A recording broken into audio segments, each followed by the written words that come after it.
Muy buenas noches, bienvenidos a un nuevo programa de Noticias Urbanas TV. Como todos los domingos me acompaña el señor Cristian Nobile. Gracias Norman, ¿cómo anda? Bienvenido. Muy bien. A todos. Bien, todo bien. Hoy tenemos un programa distinto. Hoy va a ser un programa tenemos interesante, debate largo. Un programa de debate. Un programa bien de café, ¿no? De Ciudad de Buenos Aires. Bueno, sí, programa... decirle de esa manera. Hoy no tenemos semanario, así que no tenemos tapa. Se cierra más tarde, por eso no llegamos. Lo que sí, vamos a hacer un debate largo sobre desalojo y después seguramente de trapitos. A ver, para arrancar con el tema del desalojo, si les parece vamos a ver unas imágenes. A ver, dale. Para poner en contexto, a ver, el 24 de febrero pasado se había tomado un predio en Lugano, Papa Francisco, que después se denominó barrio Papa Francisco, y hubo una muerte, días atrás, de Emiliana López, 18 años, ahí en el lugar. Que no fue la única, ¿no? Hubo 3. Se realizó un desalojo después de la decisión de la jueza López Iñiguez. Y bueno, estamos acá para debatir sobre la cuestión. Sí, en el medio de la polémica, ¿no? ¿Qué hay que hacer? Había que actuar en su momento, se actuó tarde, ¿cómo actuar? ¿No? Muy bien dicho. A ver, tenemos de invitado a Alejandro Bodar, diputado del MST. ¿Cómo le va? Muy bien. Y al dirigente por el Frente Renovador, Diego Kravetz. ¿Qué tal? ¿Cómo les va? Muy bien. A ver, la primera pregunta que tengo para hacer. ¿Había gente viviendo en el barrio Papa Francisco? Sí, había gente viviendo y de hecho se la puede ver hoy si se va, porque un sector de ellos está acampando en el propio bulevar, está ahora allí.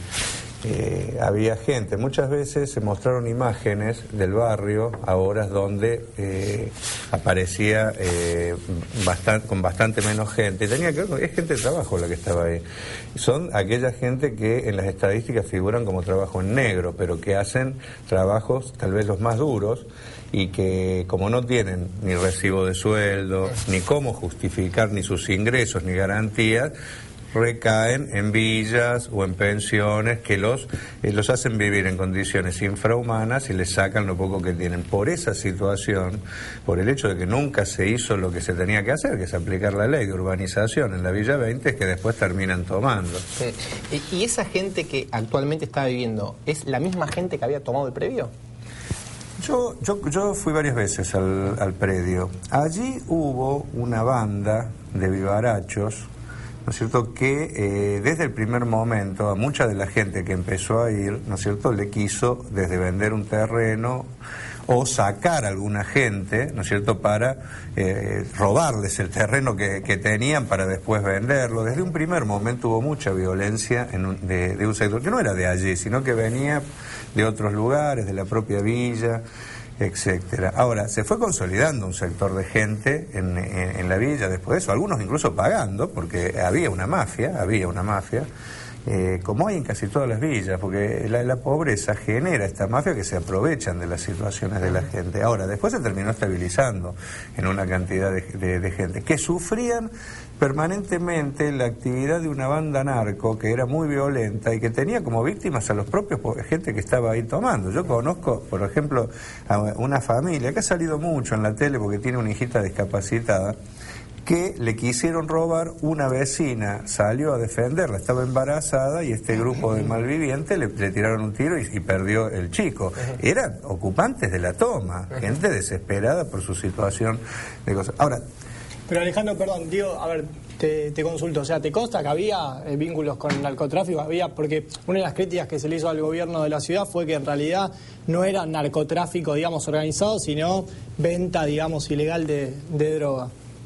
A ver, vamos a poner las cosas como son. Había una banda que está en la Villa 20, que es una banda que se dedica a vender droga. Obviamente que la logística y las capacidades de las bandas son relativas a su tamaño y la forma de comercialización. Dentro de las villas hay algunas villas donde funcionan bandas muy organizadas y otras no tanto. En este caso aprovechó una banda de nacionalidad paraguaya para que se dedique al tráfico de drogas.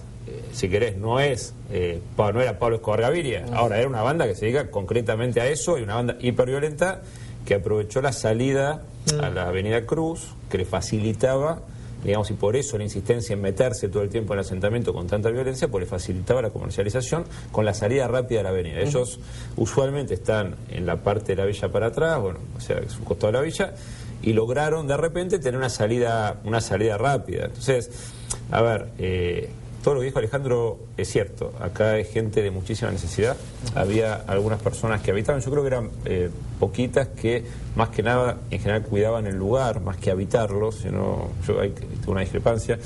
Cuidaban la posibilidad de que en algún momento se construya. Lo que yo creo también es que estamos hablando de un terreno que está absolutamente contaminado. Es un lugar donde había un cementerio de autos de la Policía Federal, donde todos los lixiviados, ¿no?, los líquidos de los autos, las sustancias que derrama el auto, que es absolutamente tóxica, fue al suelo, que este suelo con estos contaminantes provoca cáncer, que ahí no puede estar habitando, aunque tenga la necesidad, que yo creo que es así, y obviamente que es así, ninguna familia, ningún chico, ninguna mamá, ningún papá. Entonces, qué desnuda la situación, que hay obviamente un enorme problema de vivienda, pero también un enorme descontrol, y también hay un apañamiento que yo creo que no debemos permitirnos entre todos, que es, a pesar de que existe esta necesidad, creo que como clase dirigente no debemos permitir que la gente haga estas cosas y habite estos lugares. ¿Por qué? Porque estamos rompiendo cualquier regla normal de convivencia,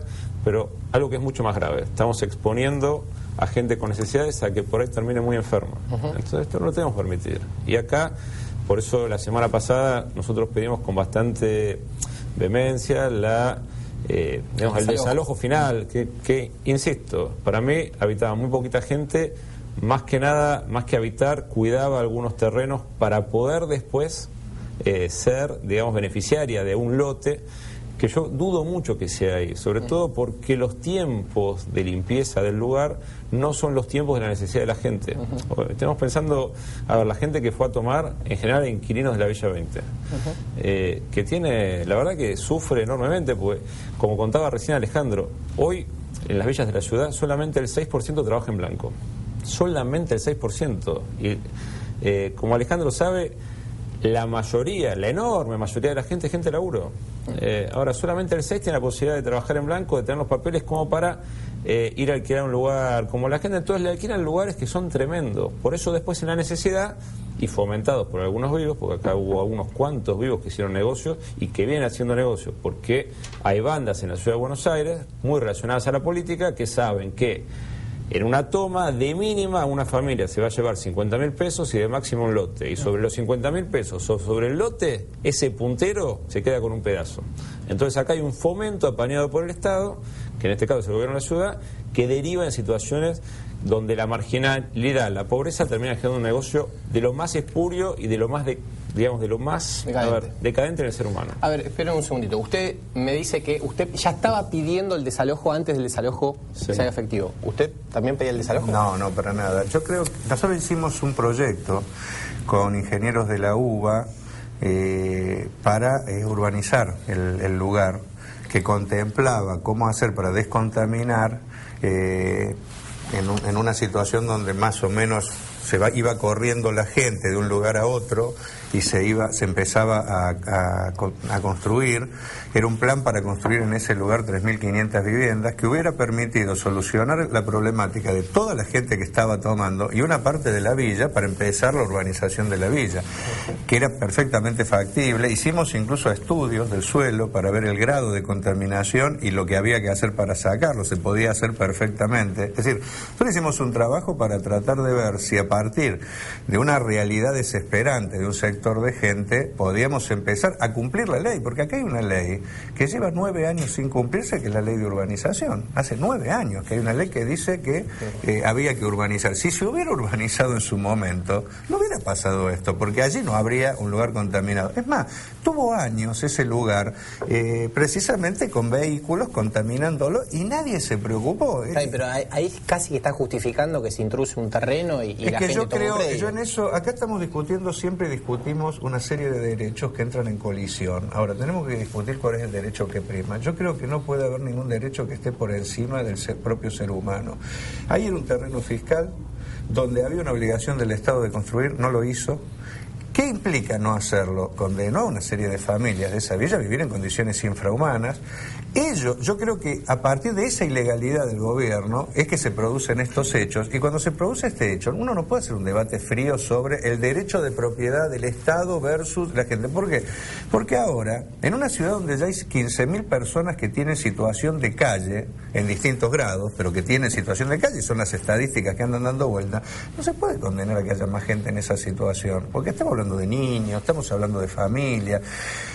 Yo, por ejemplo, ¿qué es lo que vi yo? ¿Cómo me sentí yo ese sábado? Yo lo viví como un sábado triste. Y los días anteriores, una campaña brutal de estigmatizar a todo el barrio, porque no era que se decía hay un grupo de narcos, hay que actuar. No, se decía todos los que están ahí son narcotraficantes, todos son delitos. Yo, por apoyar esa toma, me comí que el subsecretario de Seguridad de Nación me dijera poco más que era el que había matado a la piba esta, ¿no es cierto? Porque con nombre y apellido. A ver, ahí, ¿por qué no se actuó sobre esas bandas? ¿Por qué la policía, con todos los datos, no fue y actuó contra esa banda? ¿Por qué utilizó eso? Yo, para mí, zona liberada. Es más, yo tengo alguna denuncia que hicimos, varios diputados diciendo ahí, han dejado una zona liberada y está actuando. ¿De qué fecha es? Del 10 de julio, que le presentamos incluso al gobierno de la ciudad y también a Bernie, para decirle, mira, acá están dejando una zona liberada. ¿Por qué no actúan con esa zona liberada? Por ejemplo, hubieran puesto dos personas de consigna en la salida y no pasaba la muerte de esta piba. Los dejaron actuar porque querían dejar correr la sensación de que eran los ocupantes del barrio, los promotores de la violencia, para justificar el desalojo. ¿Qué se logró con el desalojo? Nada, ¿por qué? Porque trasladaron el problema de ahí, de donde estaban, ahora lo trasladaron enfrente al bulevar. Hay gente que está en los paradores y me llama a mí diciendo, me están diciendo que me vaya, que agarre 1.800 pesos.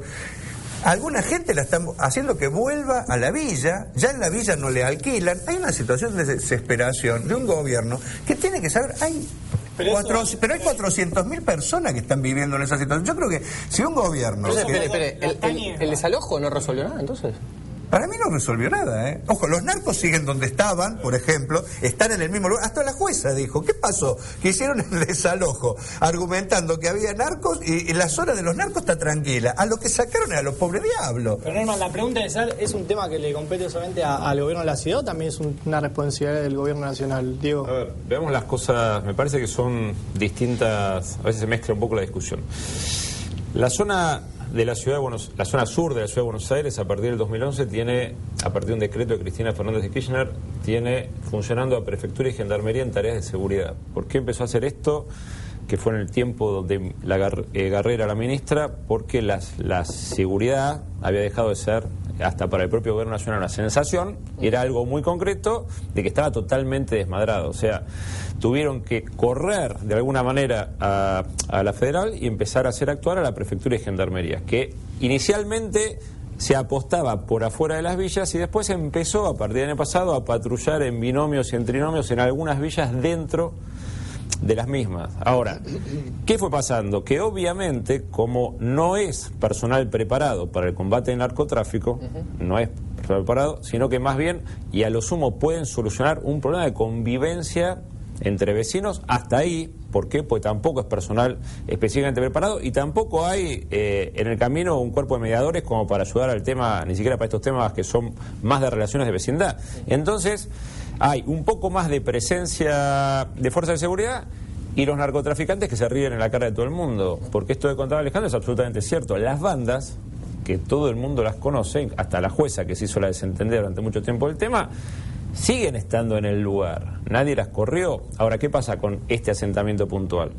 Que terminó funcionando cuando estaba como un aguantadero. O sea, estas bandas sí lo usaron en algunos lugares específicos, el lugar es grande, ¿no? Pero usaban algunos lugares, algunos puntos específicos como lugar de aguantadero, donde entraban, salían y se ocultaban.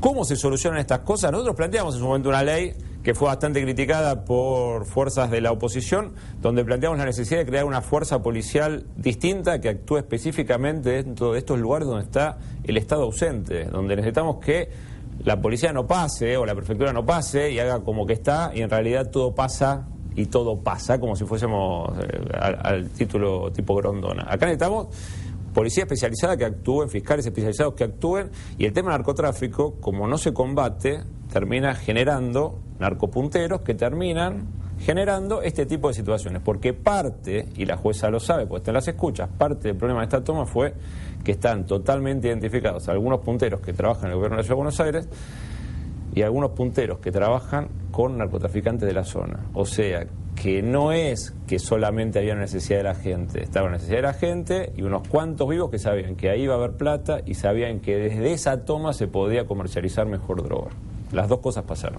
¿Cómo terminará la cuestión? Tenemos un minutito para terminar. No, mira, yo sinceramente, yo tengo otra visión. ¿En qué sentido? Yo creo que esto pasa porque hay una necesidad. El problema de vivienda es uno de los grandes problemas de esta ciudad. Si vos sumás la población en villas, en hoteles, en pensiones, da cerca de 400.000. Es un problema tremendo, tremendo. Y es esto lo que produce esta realidad. O sea, nadie tomaría ni viviría en las condiciones que está viviendo esa gente si tuviera otra opción, es porque no tienen otras, son los trabajadores negros. Entonces creo que lamentablemente se utilizó un hecho real, que es la violencia, que no está solo ahí, sino está en todos lados, ¿no es cierto?, para estigmatizar el barrio y generar esto. Ahora hay que hacerse cargo de la gente que está en situación de calle. Entonces, hoy por ejemplo, charlaba con otro compañero, ¿cuáles son las medidas concretas que va a hacer el gobierno para evitar esto? O sea, ¿cómo se hace con las familias reales que están ahí y en situación de calle? ¿Qué se va a hacer? ¿Se les va a dar un subsidio? ¿Se los va a ubicar en algún lugar? ¿Se va a urbanizar el barrio? Bueno, o sea, se hizo teóricamente el desalojo para urbanizar. ¿Se va a urbanizar o va a quedar y de acá a un año nos vemos y va a haber de nuevo un desarmadero, y van a seguir los narcos y la gente en la calle? Yo sinceramente, por cómo viene todo, creo que puede pasar esto segundo. Por eso creo que la clase política tiene que reaccionar y no ser tan insensible a un drama social. Y no enfrentar pobres contra pobres, no decirle a uno, che, ahí están los ladrones, ¿no es cierto?, volcate contra ellos, ¿no es cierto?, cuando en realidad a los ladrones nunca les pasa nada y a los que le pasa es a la pobre gente que necesita una vivienda y nadie se la da, nadie le responde. No para regalársela. Veremos cómo termina la cuestión. Hacemos un punto y coma acá, seguimos con el debate y vamos a una pausa y ya volvemos.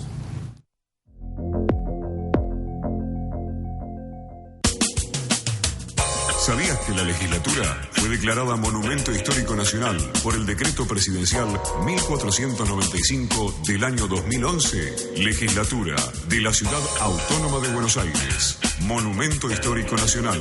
Tu voz en la ciudad. Con el crédito Primera Casa BA de la red En Todo Estás Vos, se puede. Lo creamos para que puedas acceder al sueño de la casa propia. Anotate en buenosaires.gov.ar/Primera Casa BA. Buenos Aires Ciudad. En Todo Estás Vos.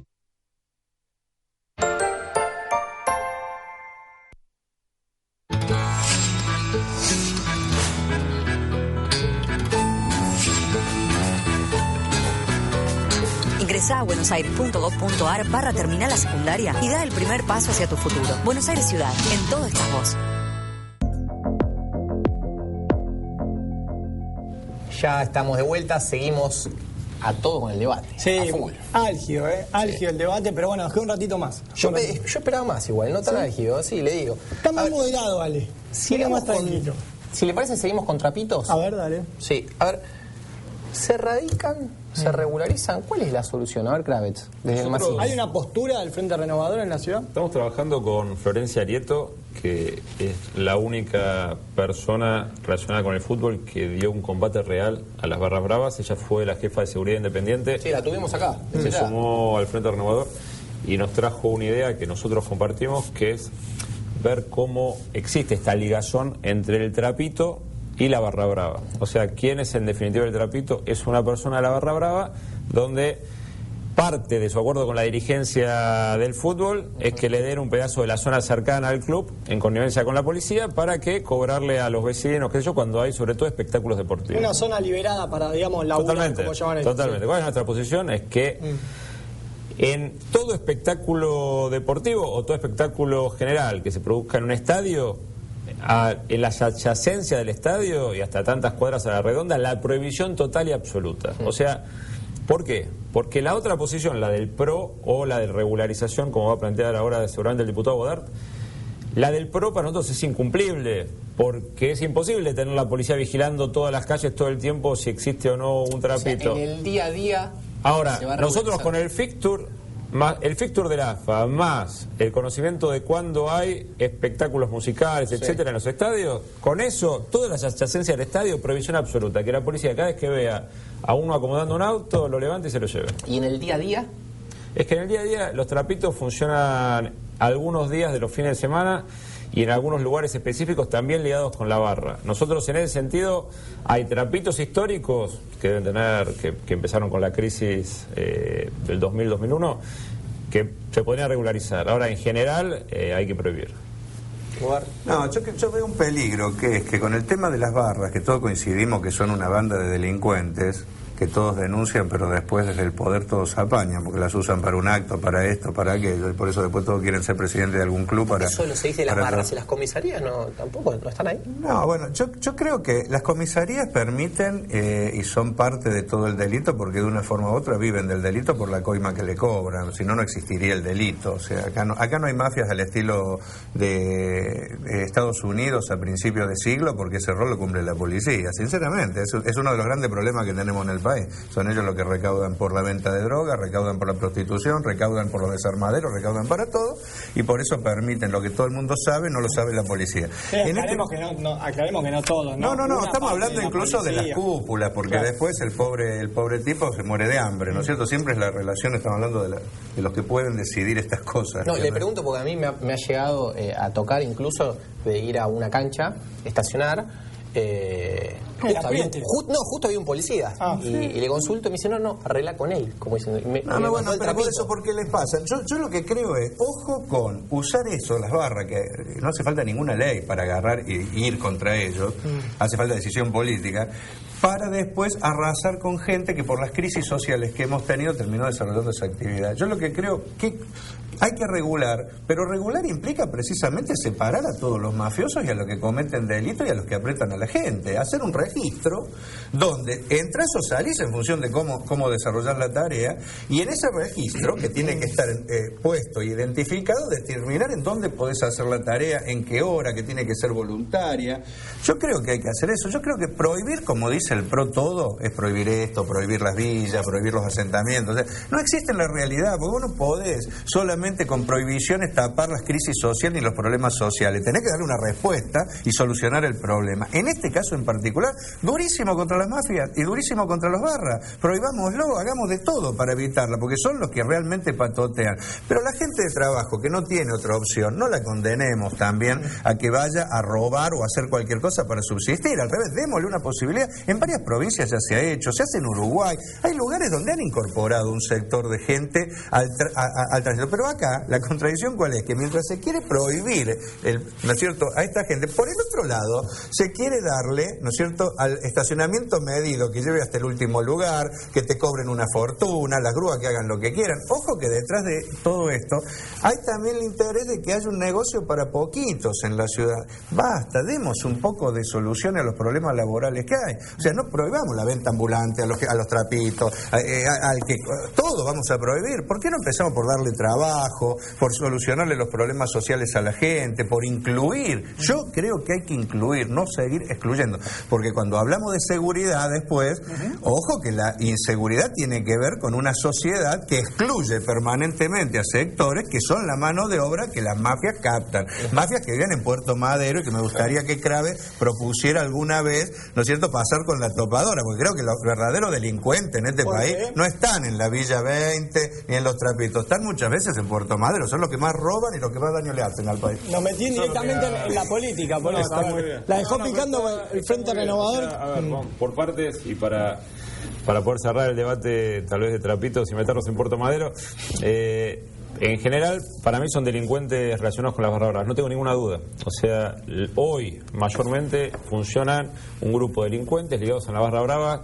Cuando vas a la cancha de Boca son los de la 12, cuando vas a River son los borrachos del tablón. Es más, hasta a veces se matan y tenemos algún muerto relacionado con poder ser el trapito de la zona, porque es una fortuna de plata. Entonces, las cosas como son, no son gente con necesidad, sino que son delincuentes comunes. El delincuente a la cárcel. El delincuente a la cárcel es el delincuente ese, pero también el de Puerto Madero, como dice Alejandro. Acá vos tenés un problema que es que cada vez, digamos, a ver, no puede ser una excusa que haya un nivel de impunidad en sectores o porque son más de guante blanco robando o tengan más conexiones con el poder que den tanta sensación, que ya creo que ya no es más una sensación, sino es una realidad de impunidad en la Argentina. Acá es lo que dice Alejandro, acá hay un problema de que hay grupos que están muy bien organizados y muy ligados a la política, que hacen fortunas, y que es cierto, que no se debate en ningún lado dónde y cómo se lo mete a la cárcel. Por eso, parte de lo que viene,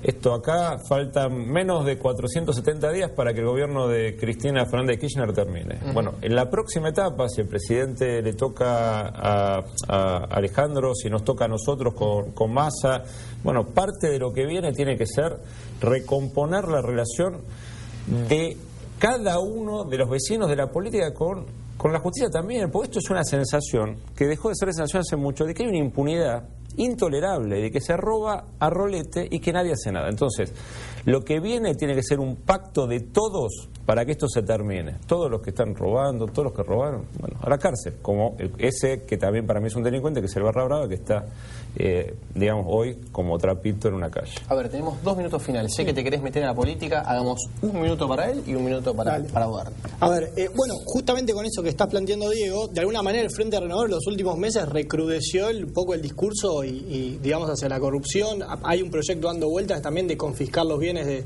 aquellos funcionarios que estén involucrados en hechos delictivos.